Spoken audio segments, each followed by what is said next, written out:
Mga kabrigada, sa ika-4 na araw po ng search and retrieval operations, walang kahina-hinalang nakuha sa Taal Lake ngayong araw ang mga divers na naghahanap sa mga labi ng mga missing sa bungero. Gagamit na rin ng underwater drone ng PCG na malaking tulong umano sa operasyon, lalo pat zero visibility sa ilalim ng lawa. May report live si Brigada Jigo Custodio.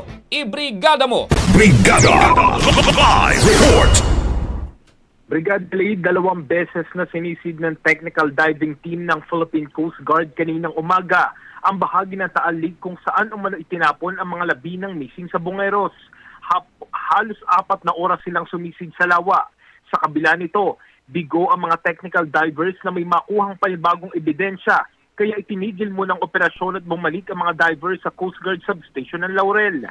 Muling ipinagpatuloy ng technical divers ang operasyon bandang 2:00 ng hapon at sa pagkakataong ito, bigo pa rin ang technical divers na may ma-recover ng suspicious objects sa ilalim ng lawa. Hamon sa divers ang zero visibility sa ilalim ng lawa, kaya gagamit na ang PCG ng underwater remotely operated vehicle. Ang ROV na gagamitin ay mula pa sa BRP Melchora Aquino sa Palawan. May bigat ito na 25 kilos. May kamera, ilaw at kayang magangat ng suspicious object na hanggang 10 kilo ang timbang. Simula noong Huwebes, umabot na sa 5 sako na may kahina-hinalang laman ang na-recover mula sa Taal Lake.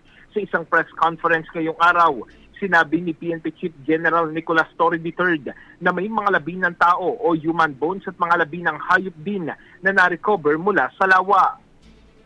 Halo-halo, no? Kasi alam nyo naman na may farm yan dyan sa lugar na yan. May farm. Ang Taal ay farming yan. So, andyan na lahat ng makikita natin. May mga na-recover na mga animal remains, may human, at mix na ang ating mga tinitingnan ngayon na mga...